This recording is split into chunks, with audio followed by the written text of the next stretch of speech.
Good morning, Jennifer McCreath. Sunday, November 27th. Actually, it's not morning anymore, it's afternoon, but I just woke up. Yeah, seems my last little video opened up a few can of worms. Not surprisingly, I suppose. Touches on a very sensitive topic. People seem to be missing the point of the original point. This is not about whether you're pro-life or pro-choice. It's about organizations making decisions that could potentially alienate membership. To follow up, I received communication both in voice and in print from the Executive Director of PFLAG Canada, Cherie McLeod, and I'm going to read an excerpt of the email. Hi Jennifer, I respect your need to take a stand on this issue. I'm grateful for your time and your hard work. Your efforts here will reap future benefits. Stepping down will not change that. Essentially, Cherie gets it. She respects my need to I guess disassociate myself from this organization that has now taken on a particular stance on an issue that I don't feel comfortable with. Ultimately, that's all that matters here. It's myself and the organization. Same with Josie Harding, who has recently posted a video. Josie is part of this this working group as well. She seems to have, well, she may differ. She may not agree with the stance I take on the pro-life versus pro-choice issue. She too seems to have respect for my opinion and respect for my need to disassociate myself. And Josie, you're right. This is just, I guess, one issue where we agree to disagree, but that doesn't mean we can't continue to work together on other common goals, and I'm sure we will work together on a lot of common goals. And I guess to address the folks that I've seen some pretty harsh comments saying, Jennifer, I thought better of you. It's tough whenever you have an issue like this to suggest that if you're LGBT you must take one stance over another on this particular issue. It's ridiculous. It's kind of like saying you have to take a stance, if you're LGBT you have to support X political party over Y political party. No, not true. It's like saying you must support X religion over Y religion. Heck, maybe you have to listen to X music and not Y music.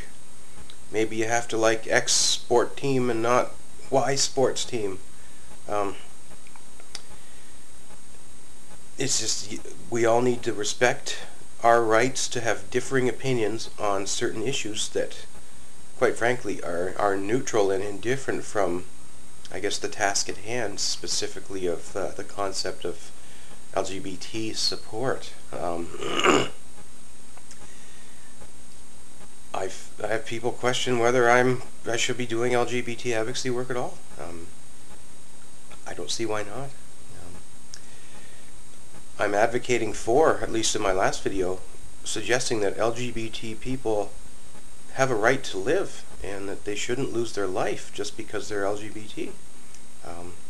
Not sure I understand the objection to that.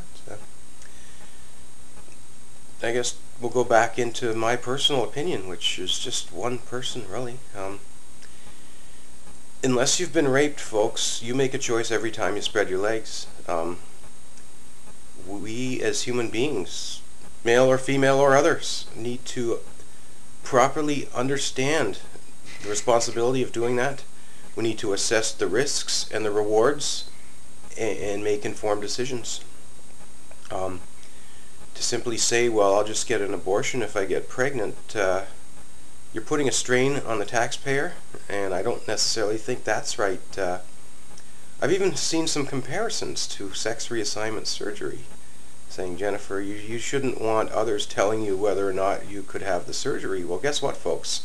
That's exactly what I faced. I faced a provincial government healthcare system that said, no, we are not going to do this for you. We are not going to help you. And much like the people that say, well, you probably don't want people having black market abortion, shall we say, essentially that's what I had to do. I had to go outside of the public healthcare system, supposedly a universal system, to implement sex reassignment care on my own purse. Does that mean that everyone should have to pay for an abortion out of their own pocket? No, not necessarily. Bottom line, let's get back to the issue at hand. We need to respect that we're all unique individuals. We are all going to have different opinions on issues, and we need to sometimes learn to agree to disagree and move on and get back to the table and at least work towards common goals. Josie and I, Josie, I'll be giving you a call in the near future so we can have a little chat. There's no doubt in my mind that we can agree to disagree on this one and carry on with a lot of great work together. And I hope a lot of other people out there can recognize this, and dialogue is important too. There's no reason why pro-life LGBT people should have to closet that opinion. There's no right or wrong way to be really on this issue. It's an opinion thing. Sure, there's always the question of what's legal and what's not legal, but there's also the question of what's morally ethical and what's not morally ethical. I could go on all day about legal versus moral in the discussion of the concept of St. John's Pride, for example, but that's another time for another video. But yeah, I just wanted to talk a little further on this issue and make sure people understood what the video really is and was supposed to be all about. This is not an attack or, I guess, an engagement on pro-life versus pro-choice. It was a discussion about, heck, my choice and my right to walk away from an organization that I no longer feel comfortable being a part of. Keep the dialogue going, people. Communication is the only way you can resolve issues, and if there is an issue, let's communicate. That's what I'm doing right now. Thanks for watching.